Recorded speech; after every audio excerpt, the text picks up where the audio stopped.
بسم اللہ الرحمن الرحیم۔ معزز سامعین و ناظرین، آج کی ویڈیو میں آپ حضرات کے سامنے تکبیر تشریق کے متعلق چند مسائل عرض کروں گا۔ تکبیر تشریق کے فضائل احادیث کے اندر آئے ہیں، اور ویسے تو ذی الحجہ کے شروع کے 10 دنوں کے بے شمار فضائل آئے ہیں۔ بخاری شریف کی روایت ہے، ابن عباس رضی اللہ تعالیٰ عنہما فرماتے ہیں، رسول اللہ صلی اللہ علیہ وسلم نے ارشاد فرمایا، ما من ایام العمل الصالح فیہن احب الی اللہ من هذه الایام العشرہ۔ اللہ کے نبی صلی اللہ علیہ وسلم فرماتے ہیں کہ اللہ تعالیٰ کو ذی الحجہ کے ان 10 دنوں میں عمل کرنا بہت ہی زیادہ محبوب ہے، لہذا تم مضبوطی کے ساتھ میں، پابندی کے ساتھ میں تکبیر اور تحلیل کا ورد جاری رکھو، یعنی خوب کثرت کے ساتھ میں تکبیر اور تحلیل پڑھا کرو۔ ویسے تو ذی الحجہ کے پہلے عشرے میں کثرت کے ساتھ تسبیح اور تکبیر اور تحلیل پڑھنا، یعنی سبحان اللہ، الحمدللہ، لا الہ الا اللہ،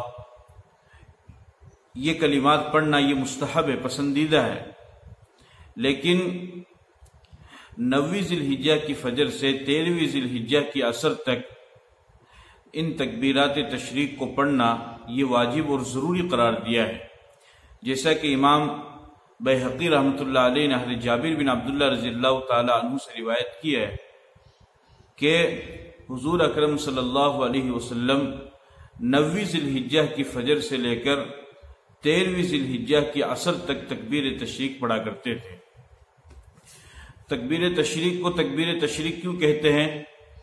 تکبیر کے معنی اللہ کی بڑائی بیان کرنا، اور تشریق کے بے شمار اقوال علماء نے بیان فرمائے ہیں تشریق کے بارے میں۔ ایک قول یہ ہے کہ عید کے دن اور قربانی کو تکبیر تشریق کہا جاتا ہے،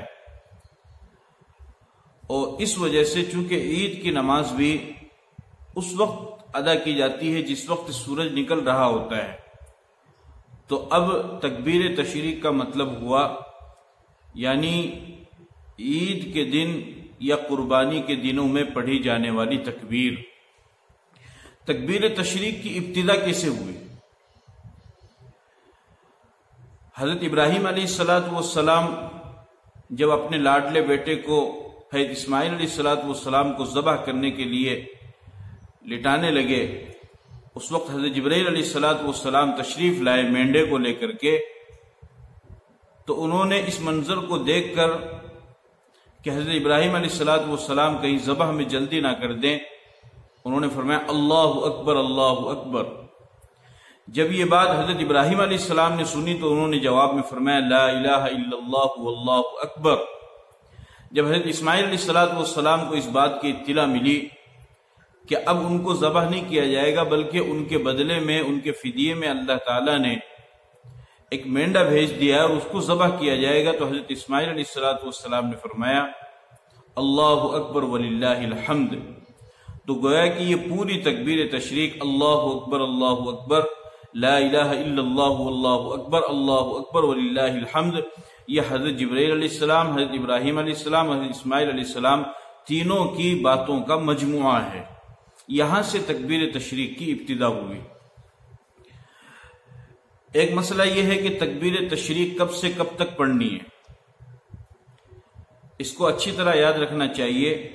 تکبیر تشریق 9ویں ذی الحجہ کی فجر سے لے کر 13ویں ذی الحجہ کی عصر تک پڑھی جائے گی، یعنی 5 دن پڑھی جائے گی، یعنی قربانی کے 1 دن پہلے شروع کی جائے گی اور قربانی کے 1 دن کے بعد میں ختم کر دی جائے گی۔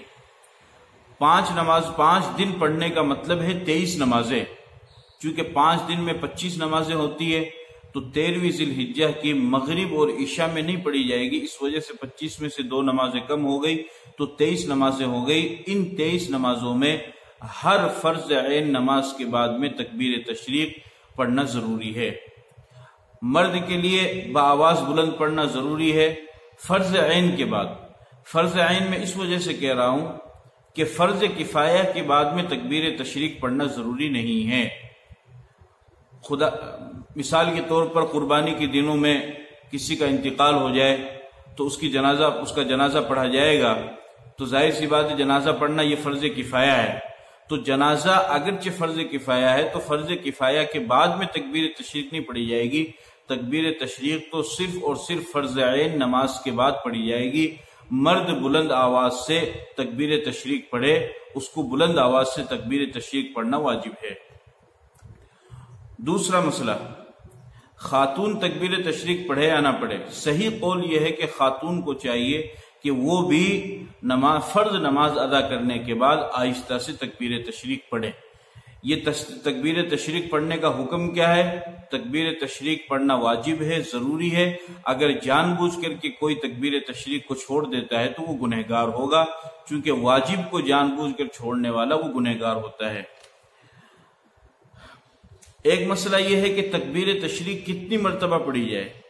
اس کا جواب یہ ہے کہ تکبیر تشریق صرف ایک مرتبہ پڑھی جائے گی، ایک سے زیادہ مرتبہ پڑھنا یہ خلاف سنت ہے۔ بہت سے لوگ یا تو پڑھتے ہی نہیں ہیں، اور بہت سارے لوگ پڑھتے ہیں تو وہ 3 مرتبہ پڑھ دیتے ہیں۔ نہ پڑھنا یہ بھی غلط، 3 مرتبہ پڑھنا یہ بھی غلط۔ تکبیر تشریق صرف ایک مرتبہ پڑھی جائے گی، ایک سے زائد مرتبہ نہ پڑھی جائے۔ ایک مسئلہ یہ ہے کہ اگر فرض نماز کا سلام پھیرنے کے بعد امام تکبیر تشریق بھول جائے تو مقتدیوں کو چاہیے کہ وہ بلند آواز سے تکبیر پڑھنا شروع کر دے، تاکہ ان کی تکبیر تشریق سن کر کے امام بھی تکبیر تشریق پڑھنا شروع کر دے۔ امام کا انتظار کرنا ضروری نہیں ہے، فرض نماز کے سلام پھیرنے کے بعد تکبیر تشریق پڑھنی چاہیے۔ ایک مسئلہ یہ ہے کہ مسبوق یعنی جس کی رکعت نکل گئی ہو وہ کیا کرے۔ اس کا جواب یہ ہے کہ مسبوق یعنی جس کی رکعت نکل گئی ہے تو وہ اپنی نماز پوری کرنے کے بعد پھر تکبیر تشریق پڑھے گا، اس کو بھی تکبیر تشریق پڑھنا واجب ہے۔ اسی طریقے سے چاہے جماعت کے ساتھ نماز پڑھیں یا بغیر جماعت کے تنہا نماز پڑھیں، دونوں حالت میں فرض عین نماز کے بعد تکبیر تشریق پڑھنا واجب ہے۔ تکبیر تشریق ہے کیا؟ تکبیر تشریق یہ ہے: اللہ اکبر اللہ اکبر، لا الہ الا اللہ واللہ اکبر، اللہ اکبر وللہ الحمد، اللہ اکبر اللہ اکبر، لا الہ الا اللہ واللہ اکبر، اللہ اکبر وللہ الحمد، اللہ اکبر اللہ اکبر، لا الہ الا اللہ واللہ اکبر، اللہ اکبر وللہ الحمد۔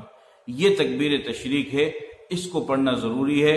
خود بھی خیال رکھیں، لوگوں کو بھی اس کی ترغیب دے تاکہ لوگ اس ثواب کو حاصل کر سکیں، اور اس کے چھوڑنے پر جو وعیدیں آئی ہیں ان وعیدوں سے لوگ محفوظ رہ سکے، بچ سکے۔ انشاءاللہ اسی طرح کے باقی مسائل قربانی کے تعلق سے آپ حضرات کے سامنے آتے رہیں گے۔ آپ سے درخواست ہے کہ اس ہاشمی چینل کو سبسکرائب کریں اور دعاؤں میں ہمیں یاد رکھیں۔ السلام علیکم ورحمۃ اللہ وبرکاتہ۔